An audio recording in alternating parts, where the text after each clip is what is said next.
It's not only a great reset, it's a great deception.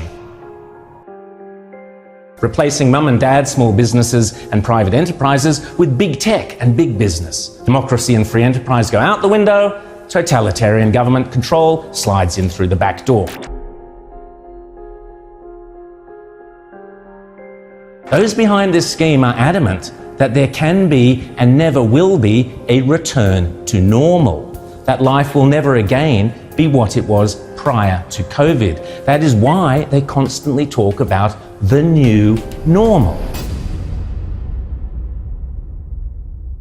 The World Economic Forum meets every January in Davos. You will have heard of the expression Davos man. It refers to all the zillionaires and pop stars and popes and princes and politicians who meet every year to map out our futures. This year's Davos is very, very different to all the previous ones. The World Economic Forum, along with the United Nations, along with the International Monetary Fund, and along with any number of prominent globalist organizations and powerful individuals, including Prince Charles, together have jointly promised that the 2021 World Economic Forum will be used to introduce, via a vast network of connected big tech corporations, online activist movements and compliant local and national governments, something they call the Great Reset. This isn't some Sky After Dark fantasy conspiracy theory. It is a global commitment they have made to use the panic and fear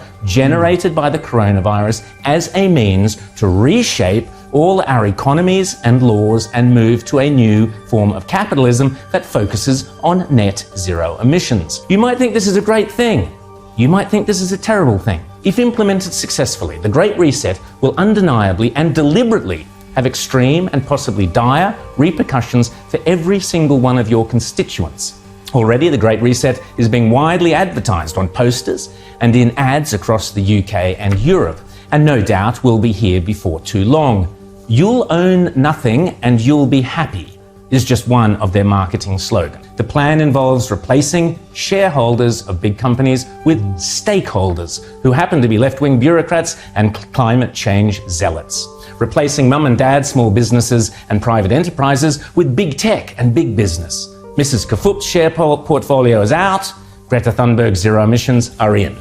Democracy and free enterprise go out the window, totalitarian government control slides in through the back door. But remember, it's not only a great reset, it's a great deception.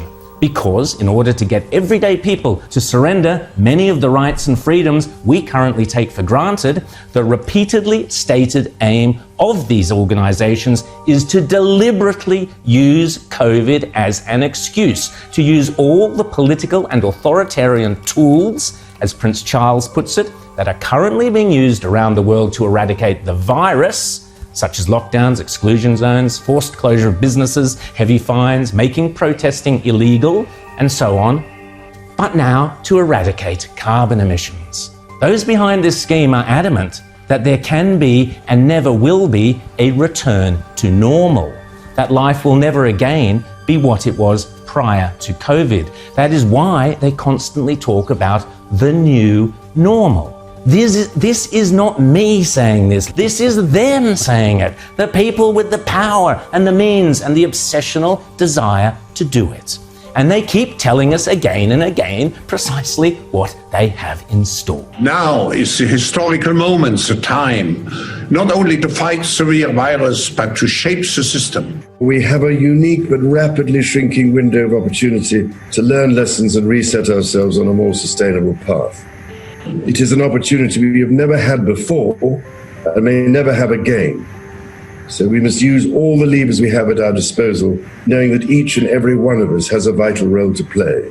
The Great Reset is a welcome recognition that this human tragedy must be a wake-up call. It is imperative that we reimagine, rebuild, redesign, reinvigorate and rebalance our world.